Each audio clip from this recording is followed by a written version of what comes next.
everyone, a very warm welcome to Ecoholics YouTube channel. I am श्रुति झा और आज जो topic हम पढ़ने वाले हैं वो हमारे लिए एक गुड न्यूज़ है क्योंकि रिसेंटली एप्पल, मेटा और गूगल ने ये बताया है कि भाई उनकी ग्लोबली ग्रोथ जो है वो कम है कंपैरिजन टू इंडिया। इसका मतलब इंडिया में उनको जो एक ग्रोथ देखने को मिली है फ्रॉम द पास्ट 4 और 5 फिस्कल ईयर्स वो काफी ज्यादा है as compared to the global growth. तो ये हमारे इंडिया के लिए काफी अच्छी न्यूज है क्योंकि ऑब्वियसली जब इतनी बड़ी एमएनसीज जब ये डिक्लेयर करती हैं कि किसी पर्टिकुलर कंट्री में उनको एक बहुत ही पॉजिटिव ग्रोथ देखने को मिल रही है तो फर्दर फिर उनके जो इन्वेस्टमेंट प्लान्स होते हैं वो और ज्यादा बढ़ जाते हैं फॉर दैट पर्टिकुलर कंट्री। और अभी अब हमारे प्यारे भारत की हम अगर बात कर रहे हैं तो certainly in the upcoming years हमको देखने को मिलेगा कि गूगल, मेटा और एप्पल डेफिनेटली इंडिया में और ज्यादा इन्वेस्टमेंट्स करेंगे और मैन्युफैक्चरिंग सेक्टर में भी हाथ जो है वो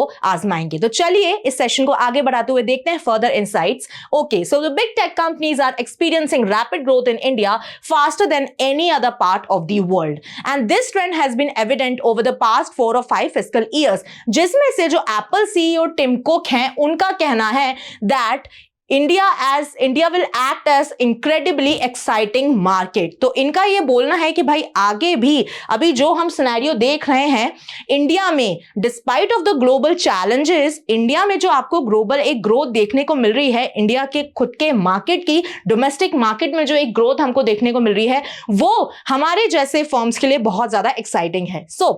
नाउ अब फर्दर हम इंडिविजुअली इन कंपनीज की ग्रोथ देखते हैं कि किस तरीके से ऐसा इनका कहना है, क्या जो है वो स्टैटिस्टिक्स बोलते हैं। तो सबसे पहले हम देख रहे हैं कि एप्पल की ग्रोथ जो है वो क्या बोल रही है। तो देखिए अगर हम फाइनेंशियल ईयर 2021 की बात करें तो इट ग्रू बाय 32% और उसके बाद फाइनेंशियल ईयर 2022 में 3% से ग्रो हुआ, फिर 76% से ग्रो हुआ इन फाइनेंशियल ईयर 2023 और 23% से ग्रो हुआ इन फाइनेंशियल ईयर 2024। ठीक है, तो आप 4 इयर्स की यहां पे जो है वो ग्रोथ को कंपेयर कर रहे हो तो आप खुद देखो कि भाई परसेंटेज जो है वो काफी ज्यादा बड़ा है। Okay, now this consistent double digit growth contrast sharply with apples global performance. यहां पे इनको डबल डिजिट ग्रोथ देखने को मिल रही है बट अगर आप ग्लोबली इनकी परफॉर्मेंस देखोगे तो वो शायद उतनी अच्छी नहीं है। The global net income growth dropped from 64% in financial year 2021 to just 3.3% in financial year 2024।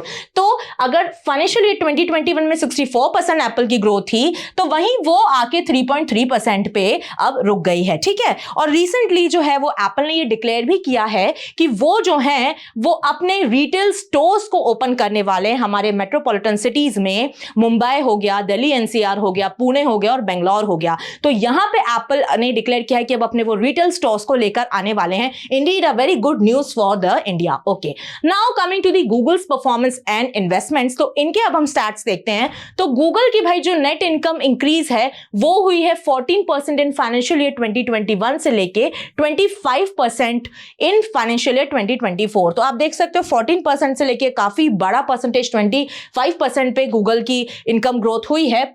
और वहीं अगर आप ग्लोबल नेट इनकम ग्रोथ की बात करो तो वो स्लो डाउन हो गई है। ग्लोबली इनकी जो ग्रोथ है वो स्लो डाउन हुई है कितने परसेंटेज से, तो 89% था फाइनेंशियल ईयर 2022 में, वो आके अब स्लो डाउन हो चुका है, गिर चुका है 23% इन दी फाइनेंशियल ईयर 2024। ओके, और गूगल ने जो है वो अनाउंस भी किया है कि वो एक $10 बिलियन का फंडिंग प्लान जो है वो इंडिया में लेकर आने वाले हैं और इतनी हैवी फंडिंग इंडिया में करने वाले हैं। Indeed, a very big investment। ठीक है, the company focuses on supporting Indian developers and startups। तो इंडिया में जो डेवलपमेंट है, जो एंटरप्रेन्योरशिप कल्चर है, स्टार्टअप कल्चर है, उसको भी बढ़ावा देगा गूगल काफी ज्यादा ऐसे कैंपेन्स या फिर काफी ज्यादा ऐसे अनाउंसमेंट्स भी करते रहते हैं। वो काफी लोगों के साथ या सेंट्रल मिनिस्ट्रीज के साथ हमारी कोलैब भी करते रहते हैं ऐसे न्यू स्टार्टअप्स को लॉन्च करने का या फिर न्यू ऐसे इनिशिएटिव्स को लॉन्च करने का जो हमारे यहाँ स्टार्टअप कल्चर को और ज्यादा डिफाइन करेगा। Collaborations with the government on AI and digital commerce are also in the pipeline. ठीक है,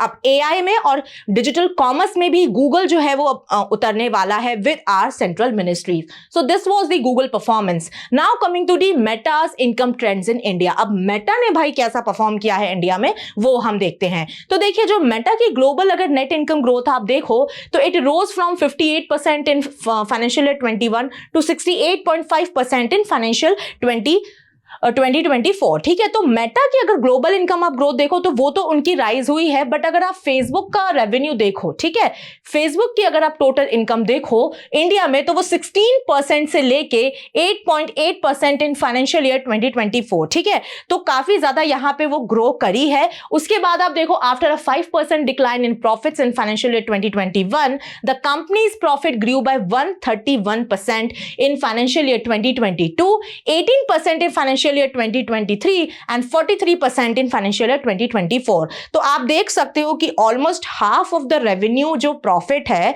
वो इनका जो है इन बड़ी बड़ी कंपनीज का वो इंडिया से ही आ रहा है। तो डेफिनेटली बहुत बड़ा सिग्निफिकेंट नंबर होता है जब आप ग्लोबल ग्रोथ की बात करते हो या फिर आप इकोनॉमिक ग्रोथ की जब बात करते हो। ठीक है, now future outlook for technology in India. अब ये जितनी भी कंपनीज हमने देखी, चाहे आप मेटा ले लो, चाहे आप गूगल ले लो या फिर आप एप्पल ले लो, ये सारी जो है वो टेक्नोलॉजिकली ड्रिवन कंपनीज हैं।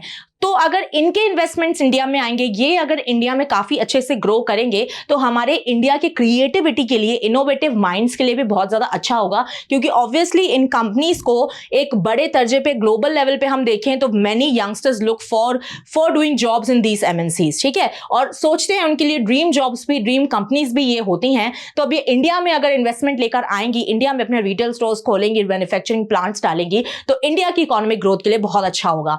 Now Experts predict continued growth in India's tech market. Definitely ये तो इनके जो CEO हैं टिम कुक ने भी बोला कि भाई बहुत ही ज्यादा इंक्रेडिबली एक्साइटिंग मार्केट है इंडिया का। ओके, अब इसके बाद ये कहना है कि भाई जो आपकी गवर्नमेंट पॉलिसीज हैं और जो आपकी स्ट्रॉन्ग कंज्यूमर डिमांड है वो भी एक की ड्राइवर्स की तरह एक्ट कर रहे हैं, क्योंकि गवर्नमेंट पॉलिसीज भी ऐसी हैं कि वो आपके इन्वेस्टमेंट को सपोर्ट करती हैं। Although taxation is also there, some restrictions are there, but still they are aligning with the policies of these companies only. ठीक है, तो इनके फेवर में भी थोड़ी बहुत बात करी जाती, क्योंकि गवर्नमेंट भी हमारी कहीं नहीं चाहेगी कि जो हमारा फॉरेन डायरेक्ट इन्वेस्टमेंट है, अगर हमारे पास इन्वेस्टमेंट आ रहा है, अच्छा खासा इन्वेस्टमेंट आ रहा है, वो हमारी पॉलिसीज की वजह से या फिर हमारी रेस्ट्रिक्शंस की वजह से इंडिया में ना आ पाए। Now Geopolitical tensions between the US and China are prompting more investments in India. अब देखिए, आपको ये पता है कि US और चाइना के बीच में जो टिफ रहता है, जो जियोपॉलिटिकल एक टेंशन बनी रहती है, और चाइना +1 जो स्ट्रैटेजी है, ऑलरेडी जो डोनाल्ड ट्रंप हैं वो चाइना +1 स्ट्रैटेजी के अगेंस्ट में काम करने लगे हैं। ठीक है, तो आपको ये पता है कि भाई अब US जो है वो हाथ खींचेगा कहां से? चाइना से। तो अगर US चाइना से हाथ खींचेगा तो उनके पास एशिया में सिर्फ एक ही कंट्री बच रही है इन्वेस्टमेंट करने के लिए, to grow further, to grow exponentially, and that is our हमारा प्यारा भारत, हमारी प्यारी इंडिया। ठीक है, तो इंडिया में ही उनको इन्वेस्टमेंट करना होगा अगर उनको बहुत अच्छी ग्रोथ चाहिए, क्योंकि इंडिया में जो पॉपुलेशन है, जो सिग्निफिकेंट नंबर है पॉपुलेशन का, वो आपके लिए एक सर्टेनली बहुत बड़ा मार्केट बन सकता है, क्योंकि धीरे धीरे धीरे हमारे इंडियन पॉपुलेशन की परचेसिंग पावर बढ़ती जा रही है। Okay, so this is the third point, compliance with local regulations is essential for success. तो जो रेगुलेशंस है, गवर्नमेंट जो है रेगुलेशंस लगाती है, उनके साथ भी आपको हाथ पे हाथ जो है लेकर चलना होगा, एक कंप्लायंस बिठाना होगा कि आपको इंडियन गवर्नमेंट की जो डिमांड्स हैं, उनके जो रेगुलेशंस हैं, उनको भी मानना होगा, और आप तब जाके जो है वो आप गवर्नमेंट आपको अप्रूव करेगी और आप इंडिया में अच्छे से काम कर पाओगे।